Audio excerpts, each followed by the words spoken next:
Listen to me. Pay attention. For fuck's sake, pay attention.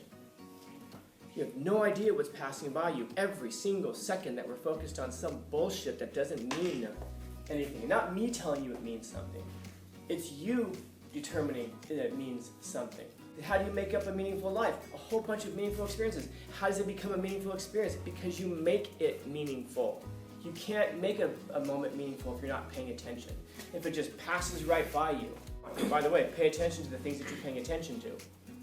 The things in your life that have your attention, pay attention to what you're paying attention to. Because that's also going to tell you a lot about yourself. And I don't know if there's anything that's worth knowing more than yourself.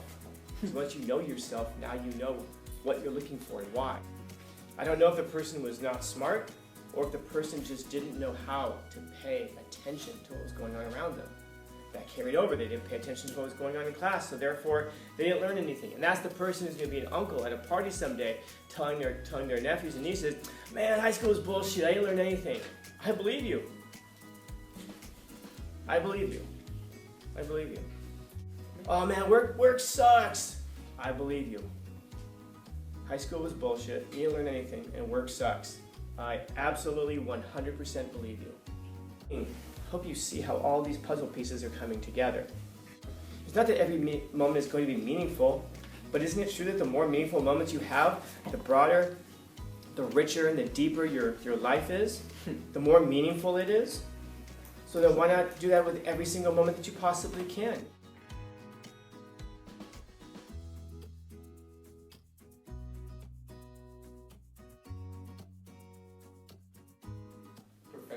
Without trying to, I don't know how to explain it. Like, we all know that we can't achieve perfection, but try to get close to being perfect. Mm-hmm. And that's what is so difficult about finding what the meaning of life is because we actually we sometimes can't even find it because we're just not willing to look for it. Yeah, it kind of goes back to what I was saying a second ago. How would you even know if you found it? In other words, you kind of have to have some experience in life to even know that you found it. At this class I was talking about the glick. What's that? Good.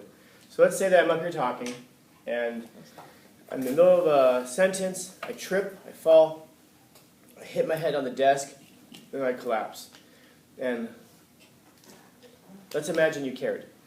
So you come over to try to save my life, and with my dying breath, I say to you guys, take the principle, a glick. Then I just go, and I die. What's that? Good question. What's a glick? Damn it. So you see the problem. You can't even start looking for it because you don't even know what it is. You just have a word, and you don't know what glick means. You don't know what it looks like. You don't know if it's a literal thing, if it's physical. You don't know if it's a metaphor for something else. You don't know if it's a nickname. You don't know if I mispronounced something. So it becomes really difficult to even start looking for it because you don't even know where to start looking for it. There's a whole universe out there. Well, let's just say that one of you were particularly, motivated. So you say, all right, let's go down to the principal and ask her, what's a glick? So you guys all go down to his office, and then you ask her, what is a glick? Scanlon just died, and he said to bring you a glick. And she said, you know what? I don't know what a glick is. He talked about them all the time. All I know is that he spent a lot of time at Home Depot. Maybe if you go to Home Depot, you can find out what a glick is. So you all go on a field trip down to Home Depot, and you walk up to the person who's working at the door, and you ask them, I'm sorry, but do you guys carry glicks? And the person says, a glick? Oh, I've heard people mention that before. I don't know what it is, though. I don't know, people who ask for them, they tend to head down to the gardening section.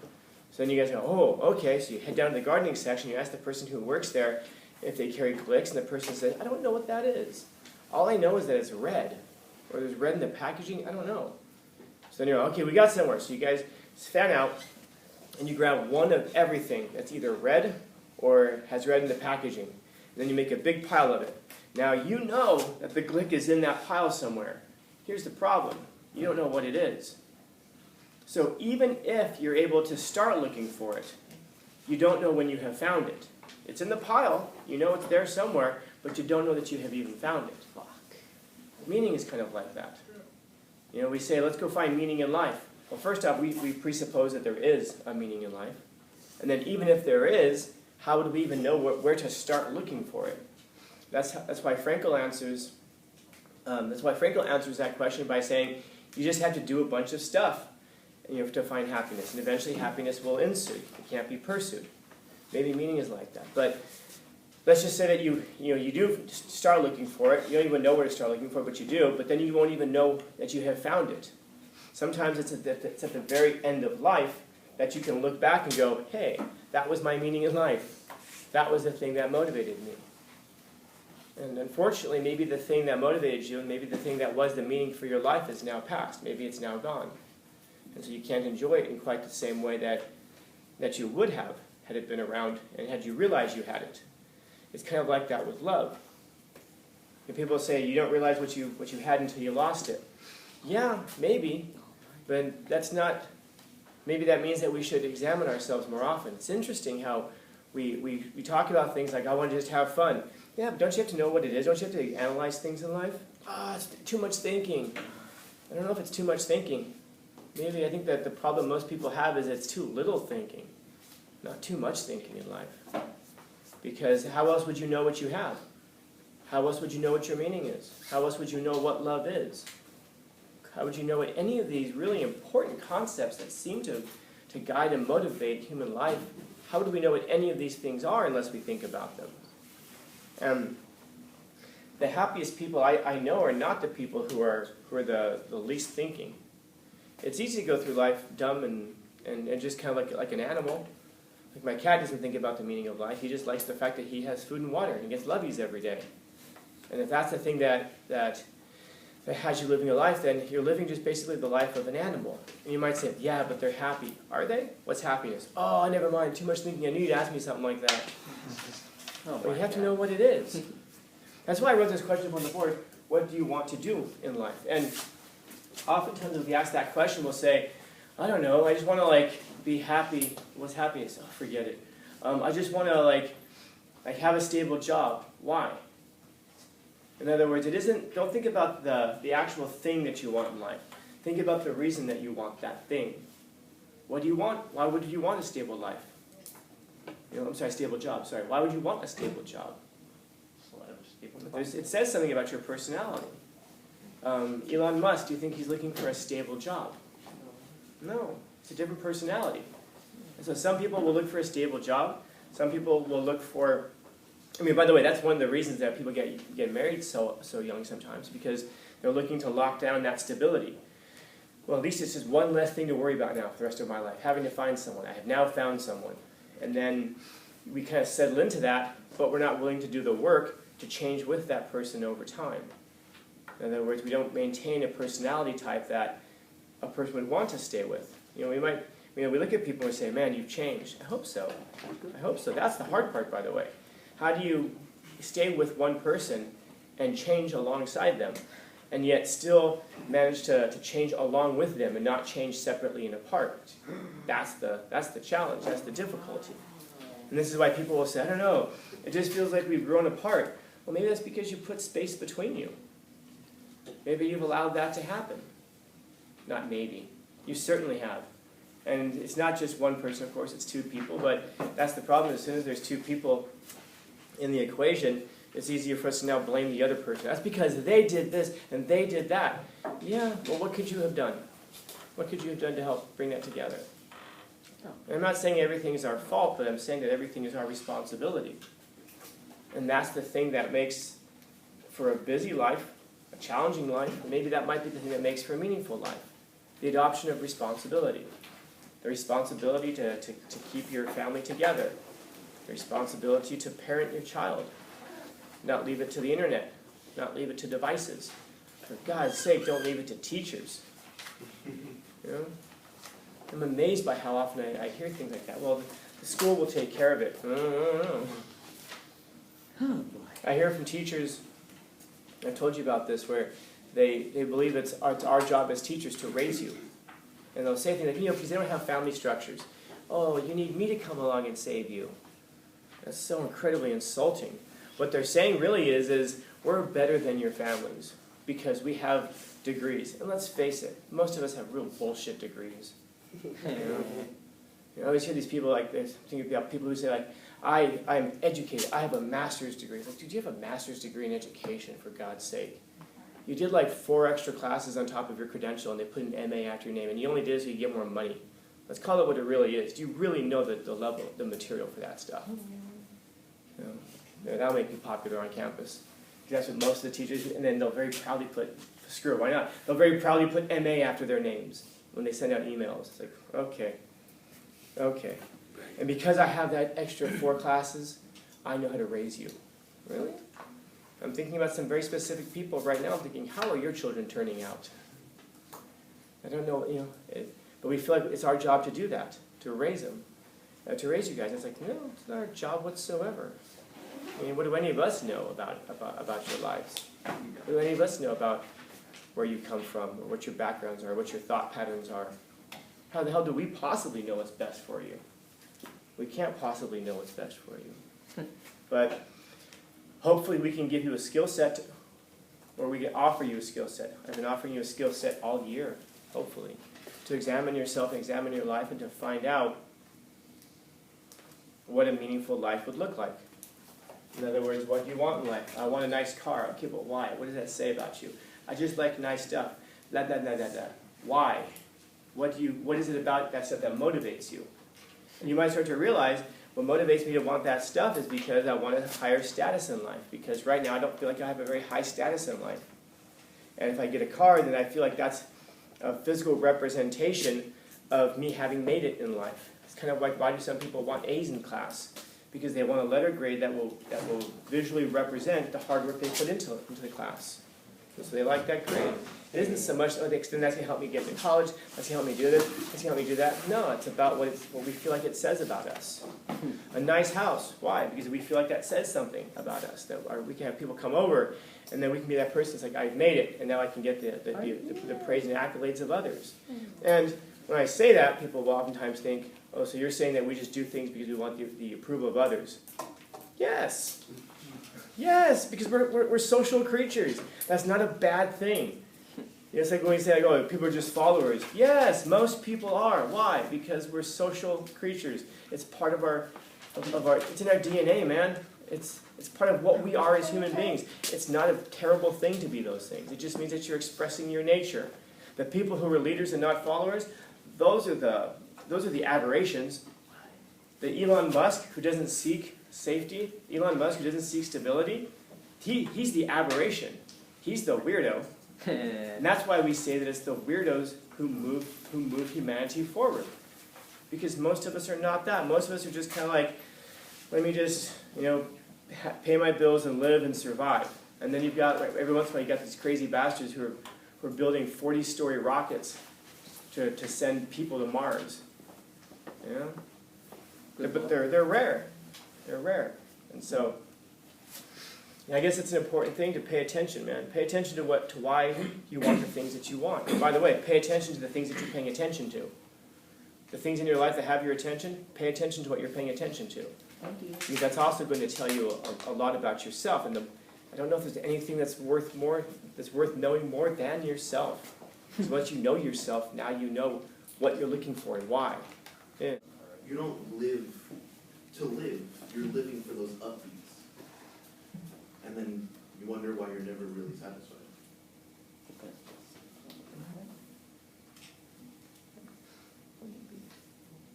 What would happen if you were satisfied? Let's say that we have, 100 markers, right? And we look at that number 100. What composes that number 100? I'm not sure if I'm asking the question very well. All the markers inside of that. How many markers? The 100. Okay, so what makes up the 100? 100 ones. 100 ones. 100 ones. One of these, another one of these, another one of these. So what makes up 100? 100 ones. 100 ones. What makes up a meaningful life? 100 ones, man. Oh. 100 meaningful experiences. Maybe not necessarily one big, giant, meaningful experience. 100 little meaningful experiences. So how can you make up a meaningful life? Pay attention To the things you're paying attention No, yes, but pay. Listen to me. Pay attention. For fuck's sake, pay attention. You have no idea what's passing by you every single second that we're focused on some bullshit that doesn't mean anything. Not me telling you it means something. It's you determining that it means something. Because how do you make up a meaningful life? A whole bunch of meaningful experiences. How does it become a meaningful experience? Because you make it meaningful. You can't make a moment meaningful if you're not paying attention. If it just passes right by you. I think I was telling you guys a story, and maybe, let me finish even if I have, but a few years ago, there was a teacher who was using my classroom during my prep period. It was a math class. And it was a low-level math class, and the teacher was a brand new teacher, first time teaching.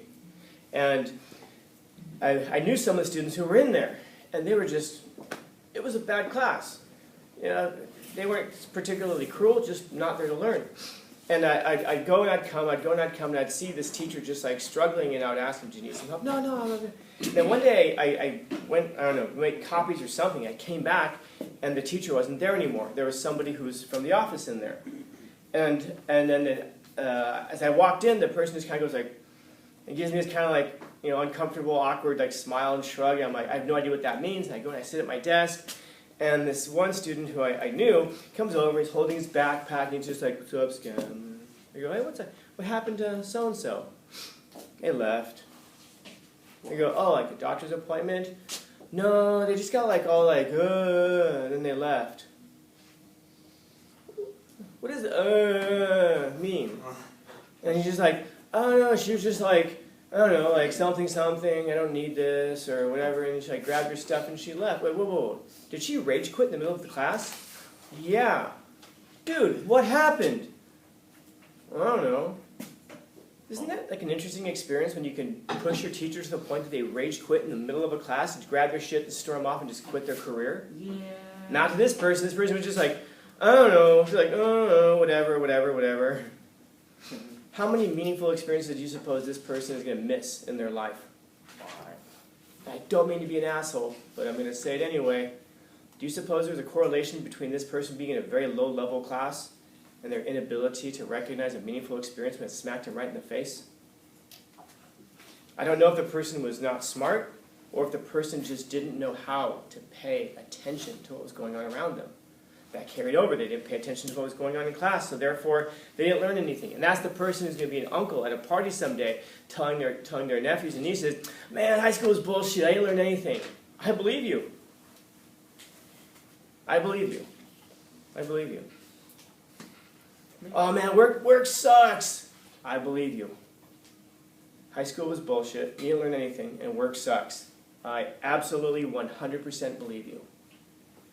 And you're that person who goes into autopilot on Monday and all of a sudden wakes up halfway through Friday and lives for those 2 days of the week, except for Sunday when you're dreading going back to work Monday. And then you wonder why, at the end of all of it, you don't have a meaningful life. So the best thing, I guess, at that point for some people is to just not think about it. Just don't think about it. Oh, it's too much thinking. I hope you see how all these puzzle pieces are coming together in this. How do you live a meaningful life? You experience things, and then you attach meaning to it. You find something interesting, find something meaningful. You make it meaningful in some way. It's not that every moment is going to be meaningful, but isn't it true that the more meaningful moments you have, the broader, the richer, and the deeper your life is, the more meaningful it is? So then why not do that with every single moment that you possibly can? You can't do it with every moment. You've got to go to the bathroom sometime, right? But, I mean, actually go to the bathroom, not like grab the pass and go to the bathroom. Because I imagine that some of you, when you go to the bathroom, maybe you're doing something meaningful. Frick, I hope so. People are waiting for that pass to go do their meaningful thing. But that's how you make it up, man. And you don't need me to come along and tell you what the meaningful life is. I don't know what your meaningful life is. Whatever is meaningful to you is probably not, it might not be meaningful to me, and what's meaningful to me is not necessarily going to be meaningful to you. Problem is that we think that just because someone tells us to do that, we think, oh, I have a different meaning for my life. That therefore means you don't have to find it. You don't have to find it. Like, I don't have to do anything except for stay white and die. But everything beyond that is a choice, and so is the idea of having a meaningful life. This is why answering these questions are so important. What do you want to do in life? And then find out the reason that you want to do it. Because once you know what that is, now you know what the glick is. Once you know the thing that motivates you to want a nice house, or the thing that motivates you to want a nice car, or the thing that motivates you to want to have a stable family life, now you know what the glick is. You know what the it is to which we're referring. And now you can go pursue the glick in lots of different avenues. Because now you realize that the way to get that status is not just through a car. It's not just through a house. Is it through those things? I don't know. You tell me, man. You tell me. Whatever it is for you. But now you recognize that you can also get that in other areas. It doesn't have to just come through those areas. There's lots of areas you can start to develop status in. But you need to find it. And so, as John said, pay attention to what you're paying attention to. Because that will tell you what your values are.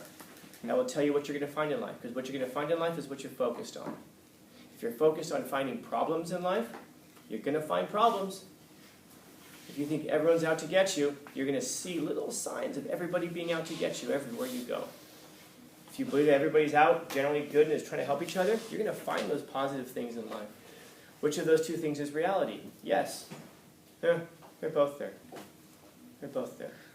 So maybe if you look for the meaning, maybe you'll find meaning as easily as you find problems right now. They're all around you. So, questions, comments, concerns, complaints, criticisms, critiques? I will say, when you mentioned the glick,